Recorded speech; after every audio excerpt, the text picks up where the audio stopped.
வறுமையில் வாடிய முருகனடியார் ஒருவர் தினமும் அருணகிரிநாதரின் கந்தர் அனுபூதியை பாராயணம் செய்து வந்தார். இருந்தாலும் வறுமை நீங்கவில்லையே என வருந்தினார். செல்வ வளம் பெற லட்சுமி குறித்து வேறு நூலை பாராயணம் செய்ய வேண்டுமோ என்று அவருக்குள் சந்தேகம் எழுந்தது. அதை தீர்க்க விரும்பிய அடியவர் காஞ்சிபுரம் புறப்பட்டார். பரமாச்சாரியாரை தரிசித்தார். சுவாமி, எனக்கு இப்போது முதல் தேவை பணம்தான். கடன் சுமையால் கஷ்டப்படுகிறேன். வட்டி கட்ட முடியவில்லை. கந்தர் அனுபூதி பாராயணம் வறுமை போக்கும் என எனக்கு தோன்றவில்லை. லட்சுமி கடாட்சம் பெறுவதற்கு வேறு ஏதேனும் ஸ்லோகம் இருக்கிறதா என்று அவரிடம் கேட்டார் அந்த அடியவர். பரமாச்சாரியார் அவரிடம், முன்ஜென்ம வினை பயன் நீங்கும் வரை நம்பிக்கையுடன் பாராயணம் செய்ய வேண்டும், அதன் பின்னே பலன் கிடைக்கும் என்றார். இந்த பலன் பெற இந்த பாராயணம் என்று அதில் இருக்கிறது.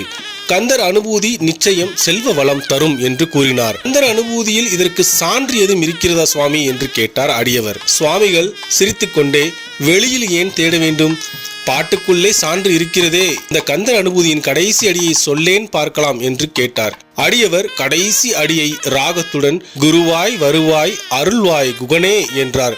அதற்கு என்ன பொருள் என்று கேட்டார். குருவாய் வந்து அருள் புரிவாய் குகனே என்று பொருள் என கூறினார் அடியவர். பரமாச்சாரியார் சிரித்தபடி விளக்க ஆரம்பித்தார்.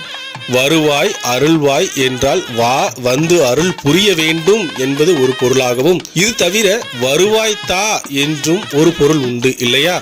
கந்தர் அனுபூதி பாராயணம் செய்தால் வருவாய் பெருகும் என்பதில் இன்னுமா உனக்கு சந்தேகம்? வேறு ஸ்லோகம் எதுவும் தேவையில்லை. கந்தர் அனுபூதியை தொடர்ந்து பாராயணம் செய்ய செல்வ வளம் பெருகும் என்று அவரை அனுப்பி வைத்தார். நன்றியுடன் விடைபெற்ற அடியவருக்கு கந்தர் அனுபூதியின் மகிமை புரிந்தது. எனவே முழு நம்பிக்கையுடன் கந்தர் அனுபூதியை பாராயணம் தொடர்ந்து செய்து கொண்டே இருக்கும் போது நமது செல்வ வளம் பெருகும் என்பதில் நாம் நம்பிக்கை கொண்டு தொடர்ந்து கந்தர் அனுபூதியை படிப்போம்.